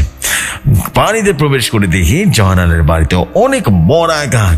বুঝলাম এগুলো সব সেই খারাপ জিনগুলো ছিল। কিন্তু এদের কি মারলো ডাকে? বাসা কবিরাজকে দেখে অজ্ঞান হয়ে পড়ে আছে, আর ঘর থেকে আলো বেরিয়ে আসলো। দেখি জায়ান সেখানে এসেছে। বললাম, আরে আপনি এখানে কখন আসলেন, আর মাল নিবা কখন? জায়ান তখন বলল, এসেছি অনেক আগে। বললাম, হ্যাঁ, আমার ওখানে ছিলেন, মাত্র রায় কবিরাজকে কোথায় যেন নিয়ে হারিয়ে গেলেন, আর এখানে কখন আসলেন? জায়ান তখন বলল, আমি তো ওখানে চাইনি। অবাক হচ্ছেন তাই না? এটি ধৈর্য ধরুন। হঠাৎ দেখতে পেলাম একটা আলো বাড়িতে প্রবেশ করলো। আমি তাকাতেই দেখি, ওমা, এটা তো জায়ান। আমি লাফ দিয়ে উঠলাম। আরে আমি ভুল দেখছি না তো? দুটো জায়ান জিন কিভাবে সম্ভব? আমি মাত্র আসার জায়ানকে বললাম, আরে আমার চোখে কি হলে এই উল্টা পাল্টা দেখছি নাকি? আপনি আমার সামনে এসে কি করলেন আমি বুঝতে পারলাম না, এটা কেমন সম্ভব? দুজন জায়ান তখন একটা হাসি দিয়ে উঠলো, আর মাত্র আসা জায়ান তখন বলল, হুজুর, আপনাকে অবাক করার জন্য এই কাজ। যার সাথে কথা বলছেন সেটা আমারই প্রতিচ্ছবি। এখন তাকে আবার ভেতরে টেনে নিব আমার। এরপর দেখলাম আমার সাথে সে জায়ান কথা বলছে, সেটা আলো হয়ে আগে জায়ানের ভেতরে প্রবেশ করলো, এখন একটা জায়ান হয়ে গেল দুটো থেকে। জায়ান তখন বলল, হুজুর, আমি গেছিলাম আপনার ওখানে, তাকে পাঠিয়েছিলাম এখানে, আর দুটো পরিবারকে বাঁচাতে একটা শক্তি দেখাতে হলো। আমার কাছে এগুলো সহজ, আলহামদুলিল্লাহ। এখন চলে যাচ্ছি আমি। রায় কবিরাজের মতো পাশা কবিরাজকে চিরকালের জন্য পঙ্গু করে দেব এবং দিয়ে বাড়িতে চলে আসবো। গেলাম। এটা বলে জায়ান পাশা কবিরাজকে নিয়ে চলে গেল। আমি হতভম্ব দৃষ্টিতে তাকিয়ে রয়েছিলাম। পরে জায়ান আর ইকরামকে তাদের কৃতকর্মের জন্য বকাবকি করলাম। তাদের দুই পরিবারকে এক এক করলাম, সমস্ত ঘটনা খুলে বললাম, আর দুজনই মাফ চাইল। যদিও ইকরাম রেগে গিয়েছিল জয়নালের উপরে, তারপরও দুজনই মিলে একেবারে চলে আসলো। জানি না মিল হবে কিনা তারা, আর এই পথ যেন তারা কোনোদিন না বেছে নেয়, সেটাই বুঝলাম। আর আসার পথে সালাম জিন আমার কাছে এসব ঘটনা শুনলো। সালাম জিন তখন বলল, আপনাকে একদিন বলেছিলাম না, জায়ান কত রকমের শক্তি আছে, দুনিয়ার কেউ তা জানে না, আমরাও জানি না। আসলে সে অনেক বেশি শক্তিশালী। আমি বললাম, হ্যাঁ, আল্লাহ তাকে অনেক শক্তি দিয়েছেন, অনেক অনেক। তো দাদু ভাই, এই ছিল গল্প। ভুল করে কোনোদিন কালো জাদুর পথ বেছে নিবি না, বুঝলি? আচ্ছা যা, আমার আজকে অনেক অনেক কাজ আছে, নামাজ কালাম আছে। ভালো থাক, হ্যাঁ, ইনশাআল্লাহ আবার কথা হবে। তো প্রিয় যশু ভাই, আশা করি আজকের গল্পটা অনেক ভালো লেগেছে। আশা করি সবাই কমেন্ট করবেন। অনেক দিন পর আপনাদের মাঝে আসলাম, কমেন্ট করে স্বাগত জানাবেন। আর আগেই বলেছিলাম স্টোরিটা কিন্তু একদম সত্য। এখানে সবার ছোট্ট নাম ব্যবহার করা হয়েছে। কারো যদি জানতে ইচ্ছা করে এই ঘটনা কোথায় ঘটেছে আর কারা তারা, তাহলে পার্সোনালি যোগাযোগ করবেন। কিন্তু আমি সবকিছু বলতে রাজি আছি, তবে তাদেরকে ডিস্টার্ব করা যাবে না। কিন্তু সে দুটো পরিবার এখনো আছে, আমি চাই না তাদেরকেও জানাতন করো। সবাই সুস্থ থাকবেন, ভালো থাকবেন, আমার জন্য দোয়া করবেন। আমি শেখ বেইসাল আজ এখানেই বিদায় নিচ্ছি। কথা হবে পরবর্তী এপিসোডে। আসসালামু আলাইকুম, আল্লাহ হাফেজ সবাইকে।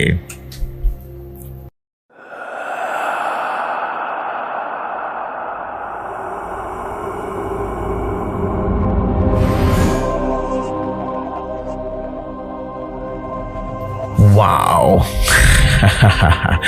Again, the master blaster story of Janjin. Wow, what a beautiful story of Janjin. That is the story of beauty. Just one word, the story of beauty. এটা আমি জানি না, আমার যখন ভালো লাগে কোনো স্টোরি পড়তে অনেক বেশি আনন্দ ফিল হয়, তখন আমি এটা বলতে স্টোরি অফ বিউটি। আমার কাছে মনে হয় যে এই স্টোরিটা আসলে অনেক বেশি সুন্দর একটা স্টোরি ছিল এবং মনোমুগ্ধকর এক ঘটনা ছিল, মনোমুগ্ধকর এক পরিবেশের সৃষ্টি করেছে স্টোরিটা। Oh my god, what a beautiful story, really amazing story ছিল ম্যান। এবং সত্যি বললাম, আমি আসলে সত্য কথা কখনোই আমি লুকিয়ে রাখি না, মন থেকে বললাম। Thank you so much Sheikh Mishel ভাই for this Janjin story. Janjin story আসলেই অনেক বেশি সুন্দর, অনেক বেশি সুন্দর। এবং আলহামদুলিল্লাহ যে আপনি প্রায় 2 সপ্তাহ পর ব্যাক করলেন এবং আপনি আস্তে আস্তে ফ্রি হন, আমি সেটাই চাই। দারুণ সব স্টোরি আসবে এবং আজকের স্টোরিটা এক কথা উড়ে গেছে। That is what you call the story of beauty. এই জন্য আমি আসলে আপনাকে সময় দিয়েছিলাম, আপনি ধীরে সুস্থে দেখেন, নো প্রবলেম। বিকজ আমি চাই দারুণ সব ঘটনা আসুক, যে ঘটনা শুনে মানুষ একদম ফিদা হয়ে যায় স্টোরির উপরে। This is super amazing. Thank you so much for your beautiful story. এবং আশা করছি আপনাদের সবার কাছে জাঞ্জিনের স্টোরি প্রতিবারের মতো আজকের ঘটনাটাও মনোমুগ্ধকর লেগেছে, ভয়ঙ্কর সুন্দর লেগেছে, আর অনেক বেশি যেটাকে বলে যে এক কথায় যদি বলি তাহলে বলতে হবে যে আপনাদের শিক্ষণীয় একটা বিষয় ছিল যে কালো জাদু কখনো ভালো কিছু বয়ে নিয়ে আসে না। এই ব্যাপারটা আপনারা যত তাড়াতাড়ি অনুধাবন করবেন ততই ভালো। বিকজ সবাই তো শুধু গল্পই শুনতে পছন্দ করেন, কিন্তু এটাকে কিন্তু অনুধাবন করেন না। এই ব্যাপারটা আসলে খুবই ডার্ক এবং খুবই ভয়াবহ, এবং এই সম্পর্কে যারা মোটামুটি সবাই জানেন তারা এটা বুঝবেন। আশা করছি বুঝতে পেরেছেন। This is absolutely super amazing story. Thank you so much ভাই। এবং আশা করছি আপনাদের সবার কাছে ভালো লেগেছে। আপনাদের কাছে ভালো লাগলে মূলত কষ্টটা সার্থক হয়ে যায়। আশা করছি আপনাদের কাছে ভালো লাগলে আপনারা অবশ্যই কমেন্ট করে জানাবেন। আপনাদের কমেন্ট কিন্তু খুব বেশি দরকার। থ্যাংক ইউ ভেরি মাচ ভাইয়া। সো আজকের মতো এখানেই বিদায় নিচ্ছি এবং জাঞ্জিনের নেক্সট স্টোরি ইনশাল্লাহ নেক্সট উইকে পাবো। আর যদি না পাই তাহলে অবশ্যই তারপরের উইক তো অবশ্যই পাবো। So this is the fact, Janjin is exclusive, আসলে বলা যেতেই পারে। This is absolutely masterpiece. Thank you so much Sheikh Mishel ভাই। Welcome back to Bhoutik Kotha. Love you so much bro. আশা করছি দারুণ সব ঘটনা আরো পাবো আপনার মাধ্যমে। সো এই ছিল বিষয়, আমি আর দেরি করবো না, আমি এখনকার মতো বিদায় নিব। ইনশাআল্লাহ আপনাদের সাথে আবারও কথা হবে। ততক্ষণ পর্যন্ত সবাই ভালো থাকুন, সুস্থ থাকুন। আসসালামু আলাইকুম, শুভরাত্রি সবাইকে।